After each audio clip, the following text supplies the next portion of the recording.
अच्छा जी, फिर अब हेडिंग दें। सबसे पहले हम पढ़ेंगे जी पॉजिटिव डिफ्लेक्शन। आप लोग हेडिंग दें पॉजिटिव डिफ्लेक्शन के बारे में, ये तो क्लियर है ना। यहां पे आप लोग हेडिंग दें positive deflection. Number 1 positive deflection. और भाई पॉजिटिव डिफ्लेक्शन का दूसरा नाम क्या है, जल्दी से बताएं प्लीज। Upward deflection. अपवर्ड जब भी आपके पास हो वो पॉजिटिव है। अब इसके हैं जी टू मैकेनिज्म। यार इसके टू मैकेनिज्म, जब भी आपसे प्रोफेसर पूछे, कोई टीचर पूछे, तो इसके दो मैकेनिज्म आपने बताने हैं। ये आपके पास पॉजिटिव डिफ्लेक्शन कब कब आ सकती है, तो लिखें when positive current, when positive current, when positive current moving, हाँ जी, when positive current moving toward, हाँ जी, टुवर्ड पॉजिटिव इलेक्ट्रोड। यार आपके पास जो ईसीजी की वो लीड्स है ना, उनमें पॉजिटिव और नेगेटिव पोल्स होते हैं, ठीक है ना, पॉजिटिव और नेगेटिव। इंशाल्लाह प्रैक्टिकली में आपको कल हम करेंगे, कल या परसों प्रैक्टिकली यहाँ पे हम लीड्स लगाएंगे, देखेंगे कि यार लीड्स आपके पास मतलब कैसे लगती हैं, कौन सा पॉजिटिव की तरफ पॉजिटिव जाएगा तो कौन सा मतलब आपके पास आएगी नेगेटिव। अच्छा जी, अब हमारे पास नंबर 2 पे क्या है जी, when positive current moving toward positive electrode. उसके बाद सेकंड नंबर, सेकंड या फिर इसका जो सेकंड मैकेनिज्म वो क्या है, व्हेन नेगेटिव, व्हेन नेगेटिव जनाब वाली current moving, current moving, when negative current moving toward, हाँ जी, टुवर्ड नेगेटिव इलेक्ट्रोड। तो ये भी फिर भी आपके पास डिफ्लेक्शन कौन सी आएगी, अपवर्ड। जबरदस्त। तो ये दो मैकेनिज्म हर एक को नहीं पता होते, ये आपने पॉइंट याद रखने हैं, ठीक है। अच्छा फिर आपके पास जनाब ने यहाँ पे लिखे, यार यहाँ पे अब क्वेश्चन रेज लोग करते हैं कि पॉजिटिव करंट का मतलब क्या है और नेगेटिव करंट का मतलब क्या है। इनका मतलब आपको पता होना चाहिए, इनके मतलब क्या है वो आप लोगों ने देखे। Positive current main current of depolarization, वो करंट जो किससे आता है, डीपोलराइजेशन से। तो current of depolarization, current of depolarization. तो ये आपने पॉइंट याद रखना है, ठीक है। नेगेटिव करंट का क्या मतलब है जी, करंट ऑफ डीपोलराइजेशन। जबरदस्त। तो इसका मतलब है current of, current of repolarisation. तो ये आपने पॉइंट इसका याद रखना है, ये इंपॉर्टेंट है जी। अच्छा अब आगे बात कर लेते हैं जी, नेक्स्ट हमारे पास क्या है। अच्छा जब डीपोलराइजेशन की बात करेंगे तो यार यहाँ पे हम कह सकते हैं ना generation of action membrane potential, कह सकते हैं कि नहीं कह सकते। तो ये आपको पॉइंट इसका सिंपल ये भी लिख सकते हैं, generation of action membrane potential, यहाँ पे लिख लीजिएगा याद रखने के लिए। अच्छा हाँ जी, एएमपी। फिर लिखे, ये तो हो गया पॉजिटिव के बारे में, लिखे नंबर 2 पे नेगेटिव डिफ्लेक्शन। नंबर 2 आपके पास क्या है जी, नेगेटिव, नेगेटिव डिफ्लेक्शन। अब जी बिल्कुल, नेगेटिव डिफ्लेक्शन में हमारे पास क्या यार, ये चीजें सारी यहाँ पे एक डायग्राम बड़ी सी बना के उस पर ऑर्गेनाइज कर लेंगे। तो लिखे when current, when positive current, when positive current जनाब Ali, when positive current is moving, is moving, when positive current is moving away from, away from, away from, हाँ जी, पॉजिटिव इलेक्ट्रोड, किसे, पॉजिटिव इलेक्ट्रोड से, तो उसको आप लोग क्या कहते हैं, हाँ जी, negative deflection. When positive current मतलब जब डीपोलराइजेशन है ना, ये अवे मूव करे किसे, अवे फ्रॉम पॉजिटिव इलेक्ट्रोड, तो फिर उसको क्या होगी, नेगेटिव डिफ्लेक्शन। नेगेटिव डिफ्लेक्शन का दूसरा नाम और भी लिख लें, इसको इन्वर्टेड डिफ्लेक्शन भी कहा जाता है। क्या, इनवर्टेड, इनवर्टेड नीचे की तरफ डिफ्लेक्शन। तो ये भी आपने पॉइंट इसका याद रखना है, इंपॉर्टेंट है। ठीक हो गया जी, एनी क्वेश्चन प्लीज। अच्छा अब हम क्या करेंगे जी, अब पहले सेगमेंट और इंटरवल की बात करते हैं, फिर बाद में एक ही डायग्राम के ऊपर इसको सारा मतलब कि डिस्कस कर लेंगे। हाँ।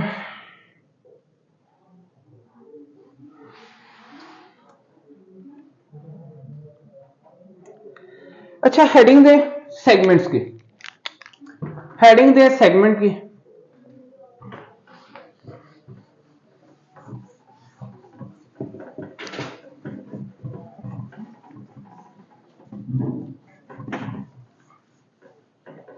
यार वेव के बारे में आपको क्लियर हो गया? आप लोग क्या कर रहे हैं भला? अभी पढ़ क्या रहे हैं? हाँ जी, ईसीजी पढ़ रहे हैं। ईसीजी के अंदर कंपोनेंट की बात कर रहे हैं, वेव की बात कर रहे हैं, वेव कितनी है, उनके जो फीचर्स हैं उनकी बात किया, उसमें साइज देखा, शेप देखी है, उसमें डिफ्लेक्शंस की बात कर लिया। क्लियर है? इंपॉर्टेंट है कि नहीं है?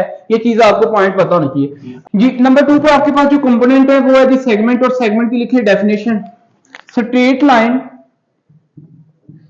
Straight line between waves. हाँ जी, बिटवीन टू वेव्स या वेव्स, आप ये बात कर सकते हैं। इसको क्या कहते हैं जी? सेगमेंट। जिस तरह के आपके पास पीआर सेगमेंट है, जिस तरह एससी सेगमेंट है, जिसमें टीपी सेगमेंट है, तो ये आपको पॉइंट पता होना चाहिए।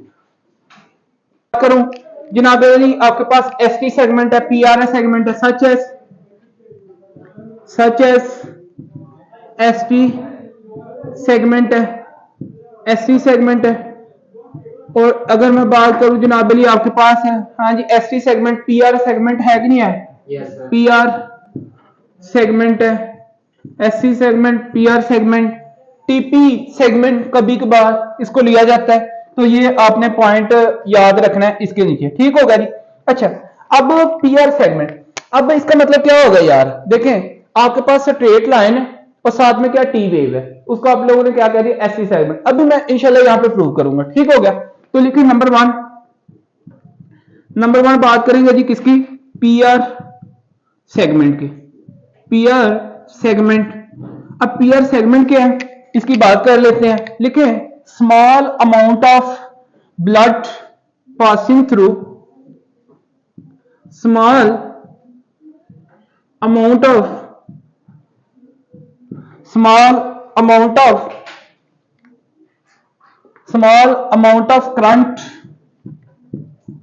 current passing through, हाँ जी, passing through AV node but slowly। अब यहां पे इसकी बात करते हैं, ठीक होगा जी। आप लोग एक टॉपिक पढ़ेंगे इंशाल्लाह, इसी की बेस पे टॉपिक आपके पास होगा हार्ट ब्लॉक। टॉपिक क्या है जी? इंटरनल मेडिसिन में हार्ट ब्लॉक। अब हार्ट ब्लॉक की आपके पास फर्स्ट डिग्री हार्ट ब्लॉक है, सेकंड डिग्री है और थर्ड डिग्री है, ऐसे ही है ना? इसकी डिग्रीज है, वो इंशाल्लाह हम डिस्कस करेंगे। हार्ट ब्लॉक में अगर आपके पास PR segment is more than 2.5 small segment scale के हिसाब से आ जाए ना, तो उसमें आपके पास ड्यू टू हार्ट ब्लॉक होता है। वो हम देखेंगे पीआर इंटरवल, पीआर सेगमेंट में क्या इश्यू है, क्यूटी इंटरवल में क्या है, वो सारी की सारी चीजें आपके पास आ जाएंगी अब नॉर्मेलिटी में। उसके बाद लिखे नंबर टू पे आप लोग लिखे जी इसमें जनाब Ali ST segment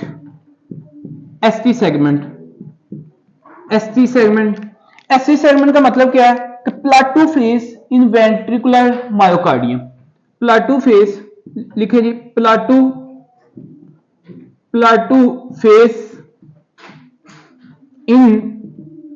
face in ventricular myocardium. भाई आप लोगों ने एक्शन में पोटेंशियल पढ़ा था ना? Yes sir. जब वेंट्रिकल, जो आपके पास जो वेंट्रिकल मायोकार्डियम है ना, एक टाइम के लिए डीपोलराइजेशन में रहते हैं ना, जहां पे इनफ्लक्स और रिफ्लक्स से सेम हो रहा होता है, ऐसे ही पोटेशियम और कैल्शियम का, तो भाई वहां पे आपके पास ये एसटी सेगमेंट आता है। कैसे? अभी ईसीजी की मैं बात करता हूं, ठीक होगा जी। नेक्स्ट लिखे आपके पास, ये था सेगमेंट। एक आपके पास होता है TP segment, straight line between arterial depolarization and ventricular depolarization. जब वेंट्रिकुलर की डीपोलराइजेशन और आर्टीरियल की डीपोलराइजेशन होना, उसमें कौन सा सेगमेंट है? TP segment. ये आप लिख सकते हैं, लेकिन यहां पे मैंने लिखा। अच्छा, अब हेडिंग है जी इंटरवल। यार ये सारे मैं ना आपको बता दूं। नंबर थर्ड कंपोनेंट लिखी है, number third component interval. Interval किसको कहते हैं जी? अगर इंटरवल की बात करें तो लिखे इसकी डेफिनेशन, हाँ जी, तो इसमें लिखे कॉम्बिनेशन ऑफ वन या फिर more than one wave and straight line मतलब क्या, आइसोइलेक्ट्रिक लाइन, इसको आप लोग क्या कहते हैं जी, इंटरवल।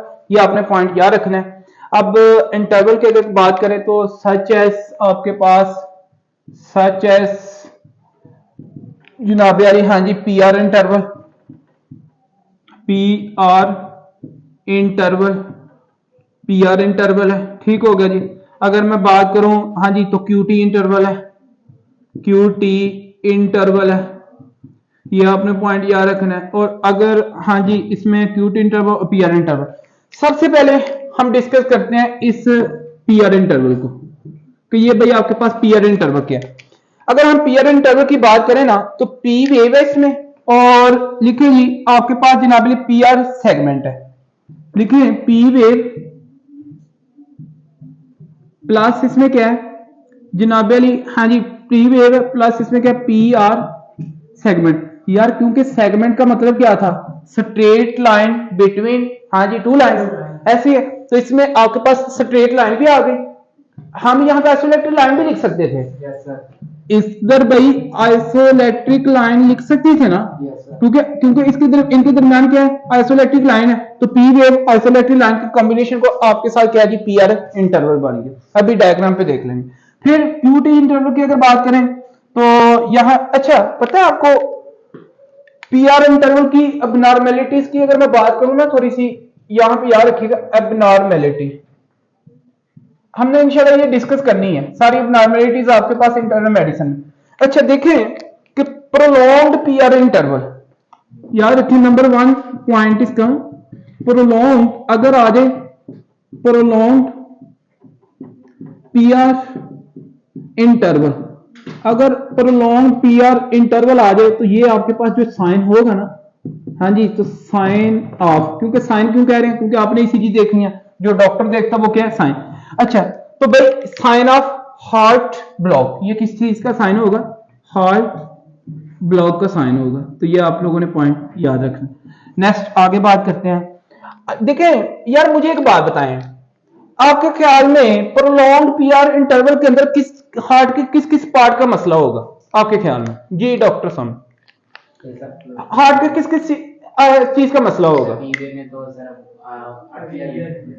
डिपोलराइजेशन हो जाएगी, हाँ ओके, और फिर पीआर सेगमेंट में आइसोइलेक्ट्रिक लाइन आ जाएगी सर, वो जो बिटवीन आएगी, जब नहीं मतलब ये पीआर सेगमेंट किस किस से बनता है, मतलब पता है ना पीआर सेगमेंट मतलब पी एवी नोडल डिले का मसला हो जबरदस्त, तो ये चीज आपको पता होना चाहिए भाई। इसमें आर्टीरियल डीपोलराइजेशन का मसला होगा ना, yes sir, arterial depolarization issue हो सकता है जी सर। अगर मैं सिंपल थोड़ा सा करने की कोशिश कर, और ये जो पीआर सेगमेंट है और आइसोइलेक्ट्रिक लाइन है इसमें एवी नोडल डिले प्रॉब्लम हो सकती है ना, एवी नोडल डिले प्रॉब्लम हो सकती है, तो ये आपको मतलब के पॉइंट पता होना चाहिए, इसलिए ये आपके पास इसका हमने बात की है, ठीक हो गया जी, यस सर। पीआर। अच्छा नेक्स्ट क्यूटी इंटरवल लिखेंगे, नंबर 2 हमने बात करनी है क्यूटी इंटरवल। इसमें हमारे पास क्या है, कंपोनेंट इसके क्या है, क्यूटी इंटरवल के लिख लें, इसके जो कंपोनेंट्स हैं इसमें क्या कुछ आता है। Number 1 Q R S complex आएगा कि नहीं आएगा इसके अंदर, भाई एक तो क्यू आर एस कम्प्लेक्स है, क्यू आर एस कम्प्लेक्स है, ठीक हो गया। फिर सेकंड नंबर पे प्लस, इसमें लिखें आपके पास कौन सा है, एस टी सेगमेंट है, क्या है, एस टी सेगमेंट, तो भाई एस टी सेगमेंट है, और एस टी सेगमेंट आपके पास आइसोइलेक्ट्रिक लाइन आ जाती है इसमें, ये आइसोइलेक्ट्रिक लाइन है, और इसमें वेव देखें क्यू वेव है, आर वेव है और एस वेव है। मैंने ये ऊपर क्या लिखा था, कॉम्बिनेशन ऑफ वन या मोर देन वन वेव, तो यहां पे मोर देन वन वेव आ गई ना, तो ये भी आप लोगों को पॉइंट पता होना चाहिए। अब हम इस तरह करते हैं, यहां पे आप लोग हेडिंग दें एक,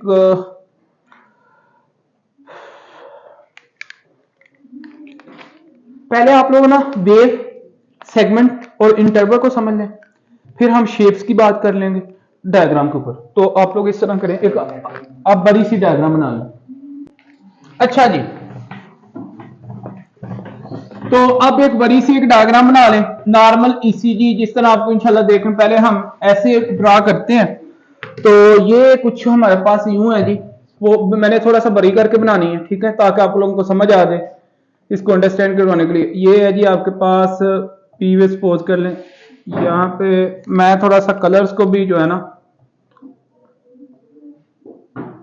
ठीक हो गया, फिर यहां से आपके पास जनाबे वाली हमने बनानी है, ये शार्प वेव बन गई, इसको लेके जाएं ऊपर,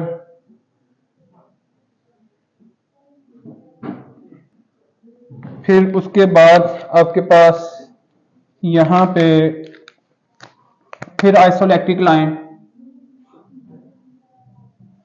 ठीक, फिर आपके पास लास्ट पे जनाबे वाली, हाँ जी, यहां पे कुछ ये ऐसे वेव, ओके हो गया। ये आपने फाइंड याद रखा। ये मैंने थोड़ी लार्ज साइज, पहले पहले हमने वेव की बात करनी है, सुन लें जी, पहले वेव की बात। ये आपके पास कौन सी वेव, अब मुझे आप लिखवाएं, ये पी वेव है, ये आपके पास क्या चीज है, आइसोइलेक्ट्रिक लाइन है। आइसोइलेक्ट्रिक लाइन का दूसरा नाम क्या है, स्ट्रेट लाइन है। ये आपके पास कौन सी वेव है, ये आपके पास शार्प क्यू वेव बन गई, क्यू, ये शार्प क्यू वेव बनी, और ये आपके पास कौन सी है, हाँ जी, आर वेव बन गई। सिग्निफिकेंट इसको आर वेव भी कहा जाता है, याद रखिएगा। और ये आपके पास है कौन सी है, एस वेव बन गई। उसके बाद ये फिर आगे क्या है, आइसोइलेक्ट्रिक लाइन है, आइसोइलेक्ट्रिक जनाबेली लाइन, ठीक हो गया। फिर ये क्या है, T wave. Any question please. ये नॉर्मल आपके पास वेव्स की बात आ गई। अब उसके बाद हमने बात की है सेगमेंट। सेगमेंट्स की अगर मैं बात करूं ना, पहला हमने कहा पी आर सेगमेंट, ये आपके पास पी है, यहां से आप लोग अगर इसको लेके जाए ना इधर ऐसे ऊपर, यहां से, ये आपको समझ आ रही है, yes, यहां से लेकर यहां तक जो आपके पास ये एरिया है ना, ये एरिया कौन सा है, पी आर सेगमेंट। और सेगमेंट आपने क्या कहा था, स्ट्रेट लाइन, हाँ जी, between two waves. P wave है ये आपके पास कौन सी है, क्यू वेव है। इन दोनों के दरमियान क्या बन गया, P R segment. Okay, clear, any question. उसके बाद हमारे पास है जी एस टी सेगमेंट। हाँ, एस टी सेगमेंट की अगर बात हो, ये एस वेव के साथ आ गया। सपोज कर लें कि भाई यहां से ये एक लाइन ऐसे सपोज कर लें और एक लाइन ये है, तो ये आपके पास जो ये टी वेव है, ये कौन सी वेव है, एस वेव है, दोनों के दरमियान एस टी सेगमेंट। तो ये भी आपको पॉइंट क्लियर, ये दो सेगमेंट आपने पढ़ लिए। Any question. नेक्स्ट बात करनी है पी आर इंटरवल। आगे बात कौन सी की, पी आर इंटरवल। ये पी था, अगर मैं यहां से इसके इधर लूं ना, और ये आपके पास क्या है नीचे, अगर इसको ले लूं तो ये जी पी आर, एक मिनट जी, आप कर सकते हैं। देखें, कभी कभार ऐसा होता है कि आर्टीरियल डीपोलराइजेशन, कभी कभार ऐसा होता है आर्टीरियल डीपोलराइजेशन ओवरकम कर जाती है इस क्यू वेव पे। किस पे, क्यू वेव। और ये क्यू वेव आपके पास बिल्कुल जो है ना, मतलब कि होती ही नहीं है, ये ब्लाइंड होती है, मतलब नहीं होती, ठीक हो गया। अच्छा, जब ये नहीं होती तो फिर लोग यहाँ पे इसको क्या करते हैं, लाइन लगाते हैं और आपके पास आर को कंसीडर कर लिया जाता है, ठीक हो गया। मतलब इस आर को फिर कंसीडर, पी वेव और आर वेव के दरमियान जो आपके पास जनाबे ड्यूरेशन है ना, मतलब आर वेव है ये, और ये आपके पास क्या है, isoelectric line between P wave और क्यू वेव वाली, जो ये आइसोइलेक्ट्रिक लाइन होगी, ये आर वेव होगी, तो ये आपके पास कॉम्बिनेशन बन गया। ये क्या आपके पास हो गया, इंटरवल। और किस किस के दरमियान ये क्या, कौन सा इंटरवल होगा, पी आर इंटरवल। यार ये आपको पॉइंट समझ आया, P R interval. P R interval basically क्या है कि पी वेव और क्यू वेव की जो आइसोइलेक्ट्रिक लाइन और आर वेव होगी, इसमें पी आर इंटरवल बन गया। पॉइंट क्लियर है। Next QT interval. अब अगर क्यूटी इंटरवल की बात करते हैं ना, तो ये आपके पास इस तरह कुछ यूं लेना है, यही जो लाइन है इसको कंसीडर कर लें, ये जो लाइन है, ठीक हो गया। और इंटरवल की बात करनी है हमने, उसके अंदर क्यू टी है ना, ये आप इधर से मतलब कि ये भी लेंगे, तो ये वाला जो ड्यूरेशन है ना, देखें आइसोइलेक्ट्रिक लाइन आ गई, यस सर, और बाकी आपके पास वेव्स क्यू और एस, कॉम्प्लेक्स भी आ गया, यस सर, और साथ में टी वेव है ये। तो भाई कौन सा बन गया, क्यू टी इंटरवल। यार इसमें कोई मुश्किल है, नो सर, ये भी पॉइंट आपके पास यहां से क्लियर हो गया। हाँ जी, एनी क्वेश्चन प्लीज, यहां पे क्लियर है। देखिए क्यू आर एस कॉम्प्लेक्स एक वेव बन गई। यार यहां पे ये आपके पास कॉम्प्लेक्स है ना, ये है क्यू आर एस कॉम्प्लेक्स, ये कॉम्प्लेक्स हो गया।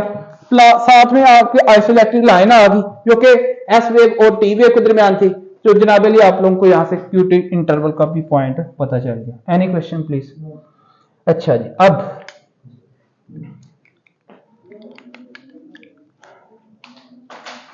अब आप लोग इस तरह करें कि हम एक डायग्राम बनाएंगे। ये जरा इसको करें। अच्छा जी यार, इसको ना, इसको आप ऐड कर सकते हैं इसको यहां पे ऐसे, ठीक है ना, मतलब ये पी वेव इसके अंदर ये लेके आए यहां पे, ठीक होगा। ये आपके पास क्या peer interval.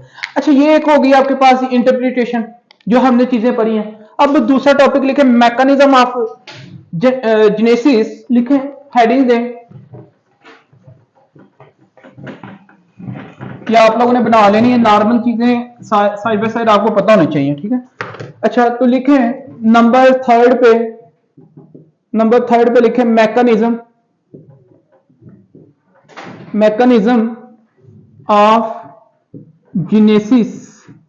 Mechanism of genesis के कैसे, मतलब कि ये बनती हैं ऑफ डिफरेंट कंपोनेंट्स, हाँ जी, ऑफ ईसीजी। तो देखें जी, यहां पे इसकी बात कर लेते हैं। रिकॉल कर लें on the base of, recall करना यहां पे conducting system of the heart, conducting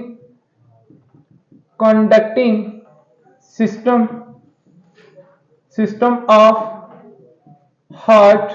ये आप लोगों ने बड़ी डिटेल में पढ़ा था कंडक्शन पार्ट में।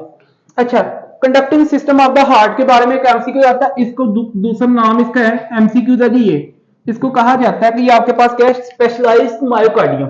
Conducting system of the heart को दूसरा नाम क्या दिया जाता है, स्पेशलाइज्ड मायोकार्डियम। हाँ जी, स्पेशलाइज्ड मायोकार्डियम। स्पेशलाइज्ड, एक आपके पास नॉन स्पेशलाइज्ड मायोकार्डियम, एक आपके पास क्या है, स्पेशलाइज्ड मायोकार्डियम।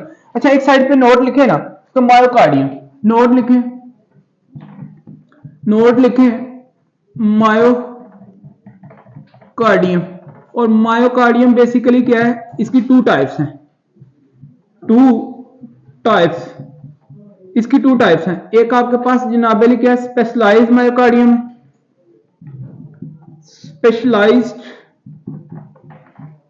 मायोकार्डियम, और दूसरी आपके पास क्या है, नॉन स्पेशलाइज्ड मायोकार्डियम। ठीक हो गया। अच्छा, स्पेशलाइज्ड मायोकार्डियम आपके पास किसको कहा जाता है, कंडक्टिंग सिस्टम ऑफ द, हाँ जी, हार्ट, कंडक्टिंग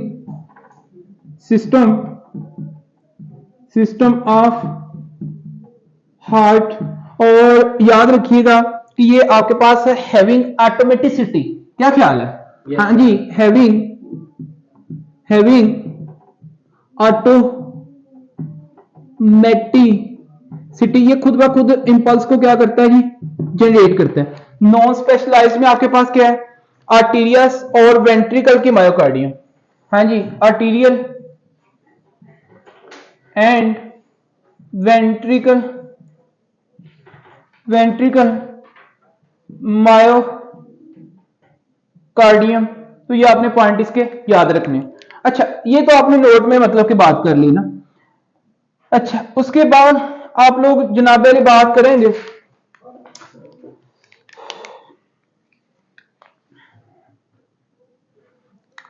यहां पे हार्ट बना लें। दिस इज अ सिंपल, अच्छा एक साइड पे नोट लिखिएगा, एक साइड पे सिंपल एक ना डायग्राम बना लीजिएगा, ठीक है। This is a simple 4 chamber human heart, ठीक है। ये सपोज कर लें आप लोग। अच्छा जी, मैं थोड़ा सा रिकॉल करूंगा यहाँ पे कंडक्टिंग सिस्टम को, क्योंकि उसकी जरूरत है। तो ये आपके पास राइट एट्रियम है, राइट वेंट्रिकल है, लेफ्ट एट्रियम है, और क्या जी, लेफ्ट वेंट्रिकल है। यहां पे ऊपर से आपके पास सुपीरियर वेना केवा जहां से आती है, और नीचे से जब इंफीरियर वेना केवा जाती है, तो यहां पे ये दोनों ड्रेन कर। Upper side behind the superior vena cava lie, यहां पे आपके पास एक मतलब के, हाँ जी, फाइबर है, एक यहाँ पे मास है, उसका नाम क्या है, हाँ जी बताएं ना जी, एसे नोड। इसका नाम क्या है, एसे नोड। दूसरा नाम क्या है इसका, पेस मेकर भी। ऑटोमेटिसिटी इसमें ऑटोमेटिकली। अब दूसरा एवी नोड आपके पास है, एवी नोड क्या है, हाँ जी, इसकी लोकेशन आपके पास है बिल्कुल बिलो द एट्रियम, ऐसे ही है ना सेप्ट। यहां पे आपके पास क्या है जी, एवी नोड, ये आपके पास क्या है जी, एवी नोड। एवी नोड के बाद आपके पास अगर कंपोनेंट ऑफ कंडक्टिव सिस्टम की बात करें, यहां से आपके पास बंडल ऑफ हीट्स है, और बंडल ऑफ हीट्स जनाबे आपके पास क्या है, सुन लें, बंडल ऑफ हीट्स से फिर आपके पास फर्दर ब्रांचेस निकलती हैं, राइट बंडल ब्रांच, हाँ जी, राइट बंडल ब्रांच, और आपके पास क्या है, लेफ्ट बंडल ब्रांच, और इनसे आगे टाइनी फाइबर्स निकलते हैं जिनका नाम क्या है जी, परकंजी फाइबर्स। परकंजी फाइबर्स बड़ी टाइनी फास्ट आपके पास जो है ना, मतलब कि कंडक्टिव सिस्टम में रोल प्ले करते हैं। अच्छा, फिर ये आप सपोज कर लें जी, जो लेफ्ट साइड है, हाँ जी, इसको आप लोग क्या कहते हैं, लेफ्ट बी बी, और इसको आप लोग क्या कहते हैं, राइट बी बी। ठीक हो गया जी, तो ये आपको पॉइंट क्लियर हो गए। अच्छा, यहां पे आपने कुछ आप पॉइंट्स को जो है ना, मतलब कि देखते जाना। इसमें जो ऐसी नोड है ना जनाब अली, याद रखिएगा, इसमें आपके पास वैसे नॉर्मली अगर हम इसको बिल्कुल अपने हाथ पे छोड़े ना ऐसे नोड को, ये 100 बीट्स पर मिनट के हिसाब से इंपल्स को जनरेट कर सकते हैं। नॉर्मली तो 72 होती है ना इंपल्स है, 72 इंपल्स को मेंटेन करना, आप कंट्रोल करना किस नर्व का काम है, vagus nerve, right vagus nerve. Right vagus nerve आपके पास एक सिंपैथेटिक डिस्चार्ज देती है जो कि आपके पास इसको कंट्रोल कर रही होती है। अब वो करंट जो ऐसे नोड से जनरेट होता है वो एवी नोड में कैसे आता है, इंटरनोडल पाथवे के थ्रू, ऐसे ही है ना, इंटरनोडल पाथवे के थ्रू। अच्छा, अब इसकी बात कर लेते हैं नेक्स्ट। और यहां पे जो डिले होता है वो आपके पास 0.1 सेकेंड ऐसे है, या फिर कितना होता है 100 मिली सेकेंड का, हाँ जी, क्या ख्याल है, 100 मिली सेकेंड या फिर 0.1 सेकेंड एवी नोडल डिले होता है नॉर्मली। ओके जी, अब हमने क्या करना है, याद रखिएगा, हमने बात ये की है वेव्स की। यार मुझे आप लोगों ने बताना है वेव्स की, मैं आप लोगों से बात पूछूंगा, waves can be small can be large, ऐसी है, waves can be sharp can be blind, waves can be, हाँ जी, in the form of positive deflection, in the form of negative deflection. अब इन 4 पॉइंट्स को आपने क्लियर करना है, मेरे साथ साथ आपने रहना है conductive system of the heart को लेके।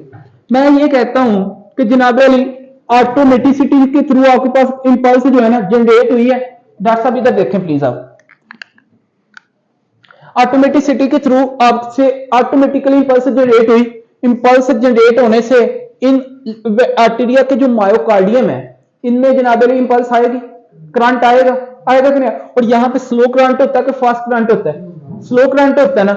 अब मुझे ये आपने बताना है, स्लो करंट की वजह से आपके पास जो साइज ऑफ वेव होगा वो लार्ज होगा कि स्मॉल होगा, स्मॉल होगा। एक बार यहां पे ये आपके पास जनाब अली ये जो पी वेव बनी, ये आपके पास बन गई क्या, पी वेव। अब मुझे आपने बताना है, और पी वेव किसकी वजह से बनी, अब मुझे आप लोगों ने बताना जी पी वेव। अब जब ऐसे नोड ने इंपल्स को जनरेट किया, जो मायोकार्डियम थे एट्रियम्स के, वो आपके पास उनमें डीपोलराइजेशन होगी ना, हाँ जी, एक्शन मेम्ब्रेन पोटेंशियल जनरेट होगा। जब डीपोलराइजेशन होगी तो पी वेव ऊपर की तरफ जाएगी। तो ये किसको शो कर रहा है, पी वेव डीपोलराइजेशन। मतलब क्या कि करंट किसमें है आपके पास है, हाँ जी, एट्रियस में। बात क्लियर है।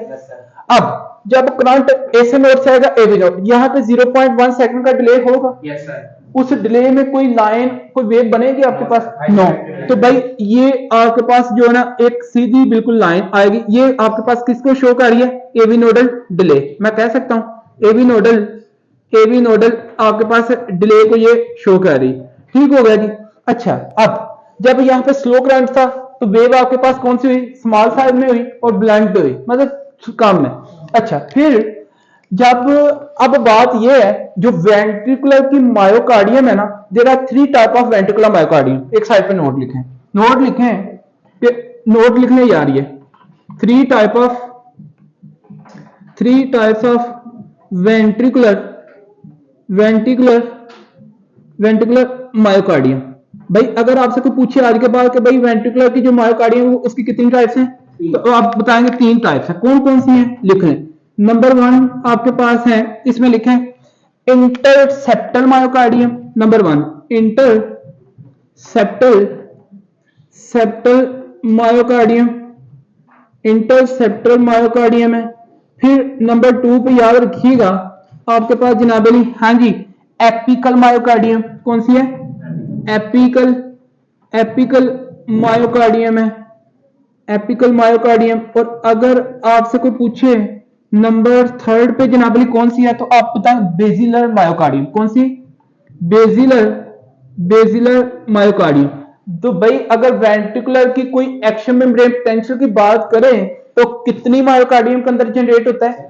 3 में। अपने ही अपनी वेव्स ये देता है, क्योंकि वेंट्रिकुलर, अब देखें, अब जब बंडल एवी नोडल डिले आपके पास जनाब यहां से इंपल्स आएगी बंडल ऑफ हिस में, तो ये इंटरसेप्टल आपके पास मायोकार्डियम है ना भाई, ये आपके पास दोनों वेंट्रिकुलर के दरमियान है ना ये सेप्टम। तो इंटरवेंट्रिकुलर मायोकार्डियम है कि नहीं है? जब बंडल ऑफ हिस यहां पे इतने हिस्से पे इंपल्स आएगी तो एक एक्शन, एक वेव बनेगी, बनेगी उससे। हाँ, अब मुझे आपने बताना है, मैंने आप लोगों से पूछना है। अच्छा जी, अब उससे जो वेव बन रही है ना, वो वेव कुछ यूं बनी है। कभी कभार तो आर्टीरियल डीपोलराइजेशन इसको ओवरकम कर जाती है, ठीक हो गया इस। अच्छा, अब ये वेव कुछ यूं शार्प बनी है, क्योंकि अब यहां पे क्या होगा यार, शार्प बनी है, मुझे आपने बताना है, मैं आपसे पूछूं यहां पे ये शार्प मतलब कि वो बनी है, शार्प बनी क्यों बनी है, वजह क्या है? क्योंकि एक तो फास्ट करंट था, सुन लें, एक तो फास्ट करंट था, दूसरा यहां से पॉजिटिव करंट, यहां से करंट कौन से, नेगेटिव के पॉजिटिव? पॉजिटिव करंट, यहां से पॉजिटिव करंट मूव किया है या अवे किया है पॉजिटिव इलेक्ट्रोड से, मुझे आपने बताना है, बताएं ना। यहां पे पॉजिटिव करंट, यहां से पॉजिटिव करंट मूव किया टुवर्ड पॉजिटिव इलेक्ट्रोड की या away from the positive electrode, away. Reason क्यों है कि डाउनवर्ड। अब इंटरप्रिटेशन का पता चला कहां बातें चल रही हैं, आप समझ आ रही है ना? तो इसका मतलब कि ये नेगेटिव डिफ्लेक्शन है ना, नेगेटिव डिफ्लेक्शन इट्स मीन कि यहां पे पॉजिटिव करंट है, पॉजिटिव करंट हमने कहा था कि डीपोलराइजेशन को कहते हैं, कौन सा? डिपोलर। यहां पे डीपोलराइजेशन हो रही है, लेकिन वो depolarization away from the positive electrode जा रही है। जब आप लीड्स लगाएंगे उसमें नेगेटिव इलेक्ट्रोड्स भी हैं, उसमें पॉजिटिव इलेक्ट्रोड्स भी हैं। तो जब यहां पे बंडल ऑफ हिस पे, अगर किसी की बंडल ऑफ हिस पे जनाब, अगर किसी की ईसीजी पे ये चीज आती है तो आपको उस टाइम क्या पता होना चाहिए कि यार यहां से बंडल ऑफ हिस की डीपोलराइजेशन हुई थी, लेकिन कहां पे गई? Away from the positive electrode. बात समझ आ गई? मेरी बात समझ आई है कि नहीं आई? क्लियर? आगे बात करते हैं। अच्छा, फिर ये चीज यहां तक क्लियर। अब यहां से आपके पास जो करंट है वो किधर जाएगा? बंडल ऑफ ब्रांचेस में जाएगा। बंडल ऑफ ब्रांचेस आपके पास दो हैं, लेफ्ट बंड और राइट बंड। अब यहां से जब आपके पास जाएगी तो भाई इंपल्स फास्ट करंट है कि स्लो करंट है? फास्ट। फास्ट की वजह से शार्प बनेगी कि ब्लंट बनेगी? शार्प। तो भाई यहां पे शार्पली आपके पास वेव कुछ यूं बनेगी और सिग्निफिकेंट। अब मुझे एक बात बताएं, मैं आपसे ये पूछूंगा कि भाई एपिकल मायोकार्डियम, फिर आगे कौन सी है? Apical myocardium. एपिकल मायोकार्डियम में जो आपके पास फास्ट करंट आया है उसकी वजह से, अच्छा ये वेव कौन सी बनी है आपके पास? Q wave. इससे क्यू वेव आपके पास बन गई। ये किससे? बंडल ऑफ हिस से। किससे? Bundle of. कभी कभार ये क्यू वेव नहीं होती। क्यों नहीं होती? क्योंकि ओवरकम करता है कौन? आर्टीरियल डीपोलराइजेशन इसके ऊपर। अब बात सुन लें, नेक्स्ट आर वेव। ये कौन सी वेव बनी? फिर आर वेव। और आर वेव एक शार्प वेव बनी, एक लार्ज वेव बनी। क्यों बनी? फास्ट करंट था, फास्ट करंट होने से लार्ज शार्प वेव बनी। ठीक हो गया जी। किससे? एपिकल ऑफ मायोकार्डियम में एक्शन में पोटेंशियल जनरेट होगा। अब मुझे एक बात बताएं, मैं आपसे पूछूंगा यहां पे यहां पे नेगेटिव डिफ्लेक्शन हुई कि पॉजिटिव? पहले मुझे आपसे क्वेश्चन चाहिए। पॉजिटिव डिफ्लेक्शन हुई, ओके। पॉजिटिव डिफ्लेक्शन हुई लेकिन ये मूव की पॉजिटिव इलेक्ट्रोड की तरफ के away from the positive electrode. हाँ, पॉजिटिव इलेक्ट्रोड की तरफ। किसकी तरफ? पॉजिटिव इलेक्ट्रोड की। तो भाई ये अपवर्ड डिफ्लेक्शन का डाउनवर्ड? Upward deflection. बात क्लियर होगी? बात क्लियर होगी? अब ये डाउनवर्ड है, ये डाउनवर्ड डिफ्लेक्शन है। अब मुझे आपने बताना कि डाउनवर्ड डिफ्लेक्शन में क्या हुआ कि भाई डीपोलराइजेशन हुई थी, अब वो किसकी तरफ जा रही है? Away from the positive. बात क्लियर हुई कि नहीं? ये चीजें आपने ऐसे पता होनी चाहिए। अच्छा, अब आते हैं, आगे बात कर लेते हैं। अच्छा, यहां से जैसे आएगी, फिर अब नीचे डाउनवर्ड, यहां से कुछ यूं ये सिनेरियो बनता है। अब ये जो चीज है बेसिलर, बेसिलर मायोकार्ड, जब बेसिलर मायोकार्डियम एंड पे आपके पास जनाबली रहेगी क्या चीज है, हाँ जी, डीपोलराइजेशन। तो उसकी वजह से डीपोलराइजेशन से आप अब ये डाउनवर्ड है कि अपवर्ड है, डाउनवर्ड। डाउनवर्ड का मतलब क्या है, नेगेटिव रिफ्लेक्शन। नेगेटिव रिफ्लेक्शन का मतलब क्या है, क्या डीपोलराइजेशन हुई है बेसिलर मायोकार्डियम की, लेकिन किसकी तरफ गई है, away from the positive electrode. तो उससे वजह आपके पास क्या बनी, एस वेव। क्या बनी, एस वेव। अब जब वेंट्रिकुलर की डीपोलराइजेशन होती है, अब कुछ टाइम के लिए वेंट्रिकुलर किस में रहते हैं, डीपोलराइजेशन स्टेट में, कॉन्ट्रैक्ट स्टेट में। तो जब कॉन्ट्रैक्ट स्टेट में रहते हैं, कैल्शियम और आपके पास कैल्शियम पोटेशियम, मतलब क्या कि आपके पास एक पोटेशियम, 2 पोटेशियम बाहर, एक पोटेशियम अंदर, पॉजिटिव चार्ज सेम था। पॉजिटिव चार्ज सेम होने की वजह से कोई फर्क नहीं था आता। और कौन सा, प्लाटो फेज। और प्लाटो फेज को यहाँ पे आपने किसमें, आइसोइलेक्ट्रिक लाइन, हाँ ऐसी है ना, ये कौन सी आ गई, isoelectric line.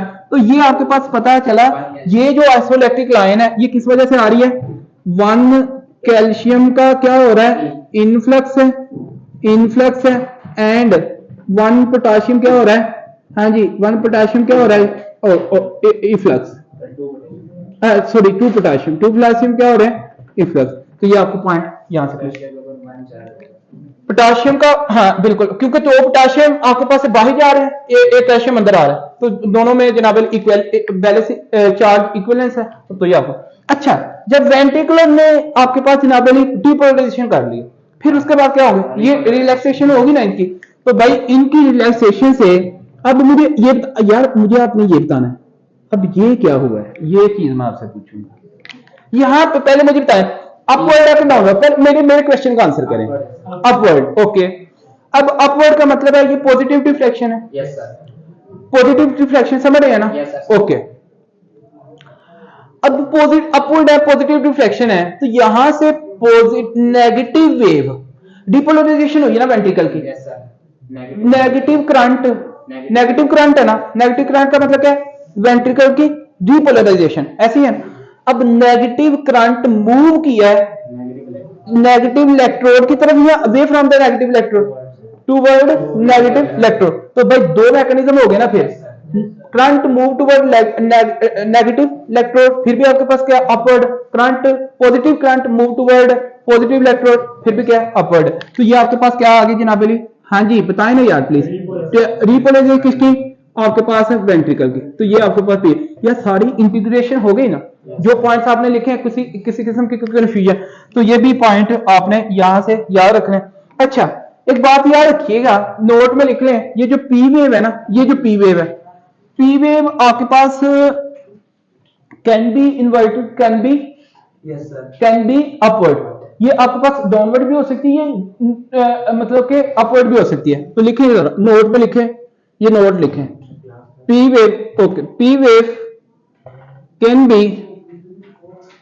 B upward, can be upward and can be downward, can be upward and downward, downward। तो ये आपने पढ़ लिया। अच्छा अपवर्ड याद रखिएगा, इन्वर्टेड, डाउनवर्ड को आप लोग क्या कहते हैं, इन्वर्टेड कह सकते हैं ना, इन्वर्टेड पी वेव, यार इसको इन्वर्टेड कह सकते हैं कि नहीं, इन्वर्टेड पी वेव। अब इन्वर्टेड पी वेव जब भी आपको, आप लोग लीड्स पढ़ेंगे, लीड्स के ऊपर ना ये आपके पास आती है ए बी आर प्लस आपके पास V1 पे, इस पे ए बी आर और V1 पे। तो ये जो है आपके पास है positive current move away from the positive electrode, ऐसे ही है ना, positive current move way from the positive electrode. तो ये आप लोगों को पॉइंट उस टाइम ये पता, तो ये आपके पास है positive current move way from the positive electrode, ये आप लोग पढ़ेंगे लीड्स, ABR V1 लीड्स आपके पास होंगे। फिर ये जो अपवर्ड आती है ना, अपवर्ड पी वेव, ये आपके पास आती है वे लीड 2 पे, लीड 3 पे एंड आपके पास AVF पे, ठीक है। तो ये इस पे हम इंशाल्लाह बात करेंगे, आप लोगों को ये पॉइंट भी यहां से पता होना चाहिए।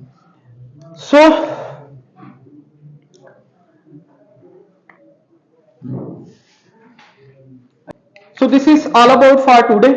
इंशाल्लाह इसको नेक्स्ट 1 और 2 लेक्चर्स में कंप्लीट करेंगे। तो आप लोग ये साथ साथ ही कॉल करते रहिएगा। Thanks for your attention, for your concentration. Lecture dismiss till tomorrow.